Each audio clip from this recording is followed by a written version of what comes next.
With only hours left before his execution, his final request wasn't for a last meal or a phone call. It was to see his dog one last time. But what happened next would silence the prison, freeze the guards, and unravel a truth buried for years. That morning, the air inside the penitentiary felt heavier, as if the very walls knew what was coming. Every sound, the clink of keys, the echo of boots on concrete, carried a weight that pressed down on everyone inside. In his cell, Daniel sat on the edge of his cot, hands loosely clasped, eyes fixed on the cold floor. He wasn't the same man who had walked in 7 years ago.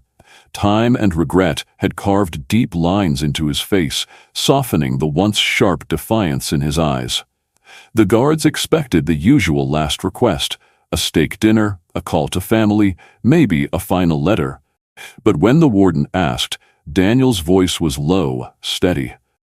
"I want to see Max, my dog." A pause. Some guards exchanged glances.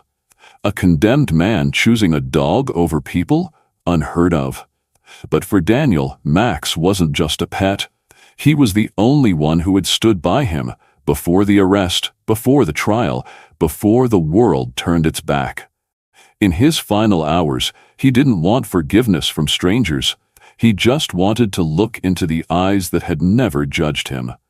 The warden leaned back, fingers steepled. He'd seen strange last requests: ice cream, a guitar, a priest who didn't show. But bringing a dog into a maximum security prison on execution day? Never. In the control room, officers debated. "It's a security risk," one said. "We've never allowed an animal in here, especially for a death row inmate." An older officer, quieter, spoke up. "Max is all he has left. No visitors, no letters, no one." He paused. "Maybe we should let him go in peace." The warden requested the file. Daniel's record was clean. No fights, no infractions, no escape attempts. And in the personal notes, owned a German shepherd named Max for 8 years. The dog was seized at the time of arrest. After a long silence, the warden nodded. "Under strict supervision. Yard only. 10 minutes." Word spread fast. Some guards shook their heads. Others whispered about the bond between a man and his dog. For Daniel, those 10 minutes were an eternity. Somewhere out there, Max was on his way. And neither knew how much this moment would change everything. The prison yard stood still as the far gate creaked open. Daniel stood a few feet from a lone chair, wrists cuffed loosely in front of him, eyes locked on the entrance. Then he saw him. Max trotted in, his black and tan coat gleaming under the pale morning light. 2 officers flanked him, leash taut, but it was clear Max had already spotted his man. His ears shot forward, his tail began to wag, slow at first, then faster, like a metronome finding its rhythm. Daniel's breath caught. Years had passed, but nothing, the gray in the muzzle, the slight stiffness in the legs, could disguise the dog he'd raised from a pup. The officers glanced at the warden. A single nod. The leash slackened. Max surged forward. Daniel dropped to his knees just as the dog slammed into his chest, pressing his head into Daniel's shoulder, whining, a sound caught between joy and grief. For a moment, the prison vanished. No countdown, no death order. Just a man and his dog, reunited. Daniel buried his face in the thick fur, breathing in the scent, old leather, earth, home. Memories flooded back. Long walks, muddy paws, quiet nights when Max's steady breathing kept him from falling apart. But then, Max froze. His body went rigid. Tail stopped mid-wag. Ears pivoted. A deep, guttural growl rumbled from his chest. Daniel felt it before he heard it. Max wasn't looking at him anymore. His gaze was locked on a man standing 10 feet away, Officer Jenkins, tall, stiff, hands clasped behind his back. The growl deepened. Teeth flashed in a silent warning. Guards shifted uneasily. "Control your dog," one muttered, stepping forward. But Daniel placed a hand on Max's back. "Easy, boy," he whispered. "It's okay." It wasn't.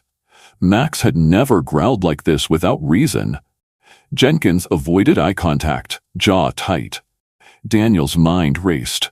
He knew his dog's instincts, and Max was never wrong. For the first time that morning, curiosity stirred. Something about this man was setting Max off. And in a place where every second counted, instincts, especially a dog's, could mean everything. Max stayed tense, body angled toward the gate where Jenkins had vanished. Officer Ramirez, a guard who'd always treated Daniel with quiet respect, approached. "Your dog's got a good nose," he said low. "What's his problem with Jenkins?"